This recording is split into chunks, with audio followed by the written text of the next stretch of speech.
Chapitre 22. Sauvetage de morsures de serpents de Bala Sahib Mirikar, Bapu Sahib Bhuti, Amir Shakar et Matpant. Opinion de Baba au sujet de la destruction des serpents. Préliminaire. Comment méditer sur Baba? Nul ne peut sonder la nature et la forme du Tout-Puissant. Même les Védas et le serpent Shishya aux 1000 langues sont incapables de le décrire intégralement.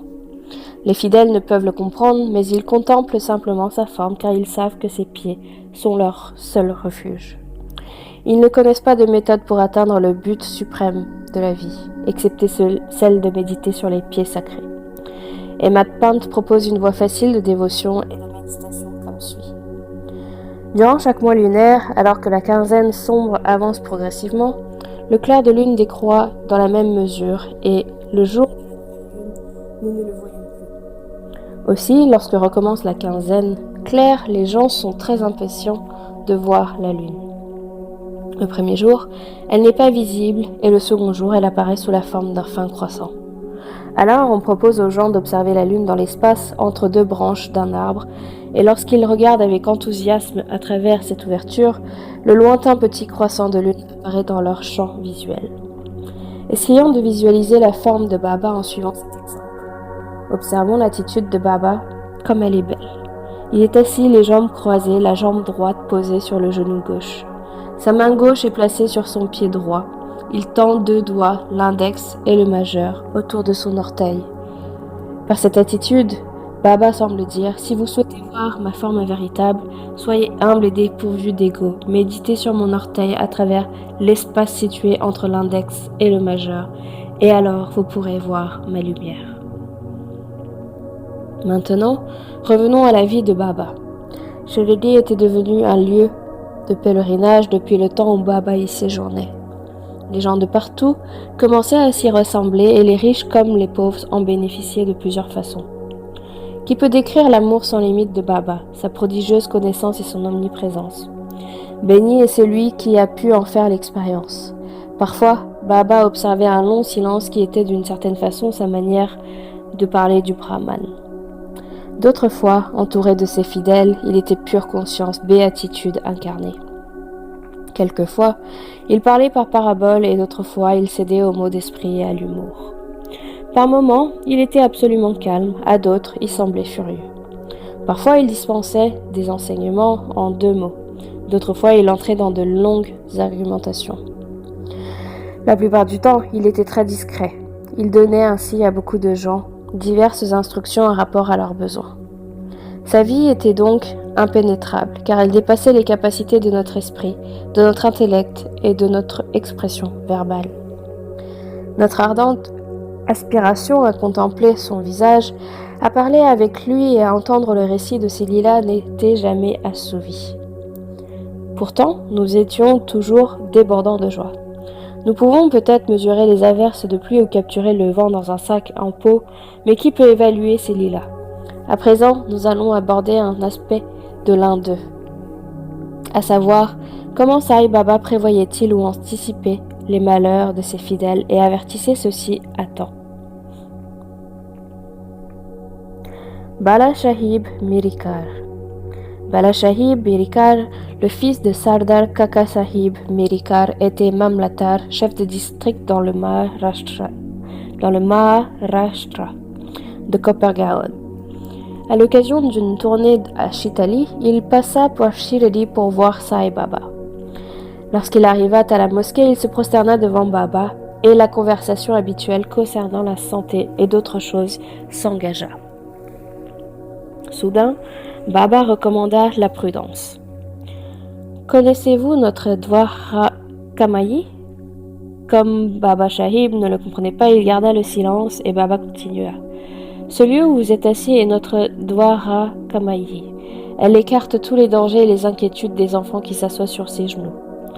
Cette Majdi Mayi, la déité titulaire de la mosquée, est extrêmement miséricordieuse. Elle est la mère compatissante des fidèles humbles et elle les sauve en cas de malheur. Une fois qu'une personne s'est assise sur ses genoux, tous ses ennuis disparaissent. Celui qui se repose dans son ombre obtient la félicité. Ensuite, Baba lui donna de l'oudi, de la cendre sacrée, et posa sa main protectrice sur sa tête. Quand Bala Shahib fut sur le point de partir, Baba dit à nouveau « Connaissez-vous le Lamba Baba, grand homme, c'est-à-dire le serpent ?» Puis posant son coude gauche sur sa main droite, il replia sa paume gauche et la remua de haut en bas comme la tête d'un serpent, en disant « Il est vraiment terrible, mais que peut-il faire aux enfants de Dwara Kamayi? Si elle les protège, que peut faire le serpent ?» Ceux qui étaient présents à ce moment-là auraient aimé connaître la signification de ce geste et son rapport avec Mirikar, mais personne n'eut le courage d'interroger Baba à ce sujet. Ensuite, Bala Shahib salua Baba et quitta la mosquée en compagnie de Shama. Baba rappela Shama, lui demanda d'accompagner Bala Shahib et de profiter de son voyage à Chitali. Shama se dirigea vers Bala Shahib et lui dit qu'il partirait avec lui selon le vœu de Baba. Bala Shahib lui répondit qu'il n'avait pas besoin de lui de venir car ce serait inopportun. Shama retourna voir Baba et lui répéta ce que Bala Shahib lui avait répondu. Baba dit « D'accord, n'y allez pas, nous avons voulu bien faire. Ce qui doit arriver, arrivera. » Entre-temps, Bala Shahib avait réfléchi et rappelant Shama, le pria de l'accompagner. Alors Shama revint voir Baba et après avoir obtenu sa permission, il partit avec Bala Shahib dans la Tonga. Ils arrivèrent à Chitali à 21h et campèrent dans le temple de Maruti. Les employés n'étaient pas encore arrivés, ils s'installèrent donc dans le temple pour bavarder. Bala Shahib était assis sur une natte et lisait un journal. Il avait mis son Uparani, une sorte d'écharpe, autour de la taille, et un serpent s'y était levé sans que personne ne s'y aperçût. Il commença à bouger en émettant un sifflement. Le serviteur l'entendit, apporta une lanterne, vit le serpent et poussa un cri d'alarme. « Un serpent! Un serpent !» Bala Shahib fut effrayé et se mit à trembler. Shama aussi était frappé de stupeur. Alors lui et les autres s'esquivèrent en douceur pour s'armer de cannes et de bâtons. Le serpent descendit lentement de la taille de Bala Shahib, s'éloigna et fut immédiatement tué. Ainsi, ce malheur prophétisé par Baba fut écarté et la dévotion de Bala Shahib envers lui s'en trouva renforcée. Bapu Shahib Bhuti. Un jour, un grand astrologue nommé Nana Shahib Dengale dit à Bapu Shahib Bhuti qui se trouvait à Shirdi « Aujourd'hui est un jour néfaste pour vous, votre vie est en danger. » Cela rendit Bapu Shahib très nerveux. Quand ils allèrent à la mosquée, comme d'habitude, Baba dit à Bapu Shahib « Qu'a dit ce Nana ? Il a prédit votre mort, mais il ne faut pas avoir peur. Dites-lui, eh bien, voyons comment la mort tue. » Plus tard dans la soirée, Bapu Shahib se trouvait aux toilettes quand il vit un serpent. Son domestique l'aperçut aussi et ramassa une pierre pour le frapper. Bapu Shahib demanda d'aller chercher un gros bâton, mais avant que le domestique ne fût revenu, le serpent se mit à bouger et disparut bien vite. Bapu Shahib se souvint des paroles rassurantes de Baba. Amir Shakar. Amir Shakar était originaire du village de Koralle, dans la circonscription de Copper-Garonne. Il appartenait à la caste des bouchers. Il travaillait comme courtier à Bandra, Mumbai, et il était bien connu dans le coin. Un jour, il eut une crise de rhumatisme qui le fit énormément souffrir. Se souvenant alors d'Allah, il quitta son travail et se rendit à Shirdi pour prier Baba de le soulager de sa maladie. Baba le fit séjourner dans le Shavadi. Ce Shavadi était alors un lieu humide et insalubre, peu recommandé pour un tel patient. N'importe quel autre endroit dans le village aurait été préférable pour Amir, mais les paroles de Baba étaient le remède par excellence. Baba ne lui permit pas de venir à la mosquée et lui ordonna de rester dans le Shavadi du matin au soir. Comme tous les 2 jours, Baba se rendait au Shavadi en procession et y dormait. Amir le voyait souvent. Il resta dans ce lieu 9 mois complets, tant et si bien qu'il en fut dégoûté. Alors une nuit, il partit furtivement et se rendit à Kopergaon où il demeura dans le Dharmashala. Là, il vit un vieux fakir mourant et qui lui demandait de l'eau. Amir en apporta et la lui donna. Dès que le fakir eut bu l'eau, il mourut. Amir se trouva alors dans une situation difficile. Il pensa que s'il alla informer les autorités, il sera tenu pour responsable de cette mort car il était le premier et le seul à savoir quelque chose à ce sujet. Il se repentit de son action, c'est-à-dire d'avoir quitté Shirdi sans la permission de Baba, et il le pria. Ensuite, il décida de retourner à Shirdi et repartit la même nuit, se souvenant du nom de Baba et le répétant tout le long du chemin. Il arriva à Shirdi avant l'aube et se sentait libéré de son angoisse.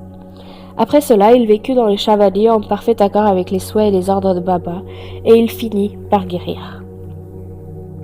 Une nuit, à minuit, Baba se mit à crier « Hé, Abdul, une créature diabolique se jette violemment contre le bord de mon lit. » Abdul arriva avec une lanterne, examina le lit de Baba, mais ne trouva rien. Baba lui demanda d'inspecter soigneusement tous les recoins et il commença à frapper avec le sol avec son sakta, la baguette. Observant ce lit-là, Amir pensa que Baba pouvait avoir suspecté la présence de quelques serpents. Grâce à l'étroit contact qu'il avait eu avec lui, il pouvait comprendre le sens de ses paroles et de ses actes. Baba vit alors quelque chose qui bougeait très près du coussin d'Amir. Il demanda à Abdul d'approcher la lumière et quand il l'eut apportée, il vit un serpent lové qui remuait sa tête de haut en bas.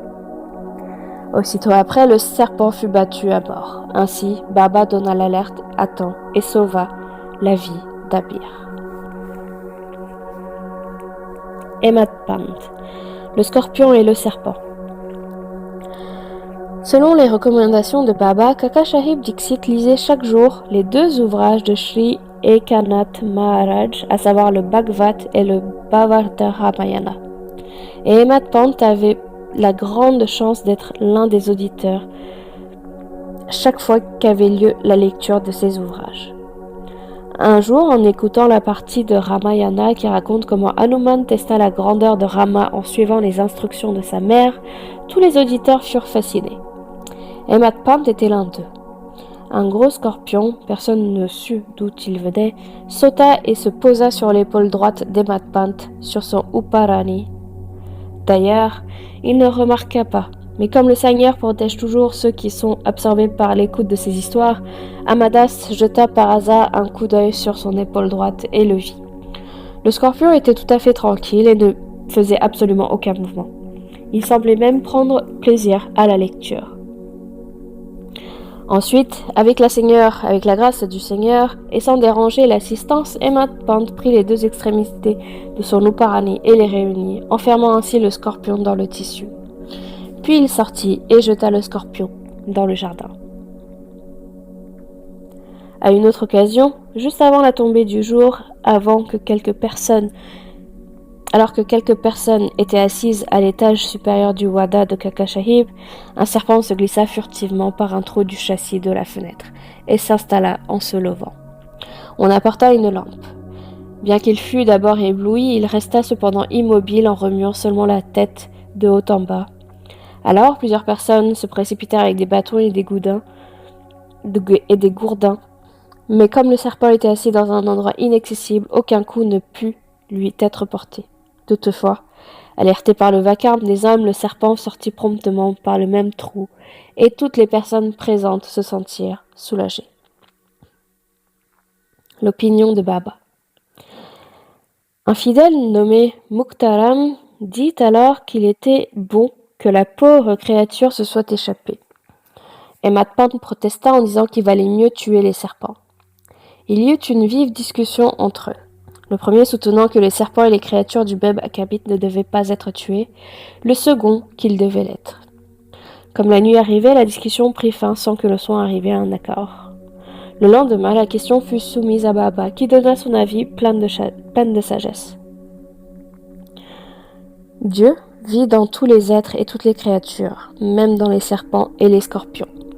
Il est le grand meneur de jeu du monde et tous les êtres serpents, scorpions, etc. obéissent à ses ordres. À moins qu'il ne le veuille, personne ne peut nuire aux autres. Le monde dépend entièrement de lui, et nul n'est indépendant. C'est pourquoi nous devons avoir pitié de toutes les créatures et les aimer, renoncer aux tueries et être patients. Le Seigneur est le protecteur de tous. Je me prosterne devant Sri Sai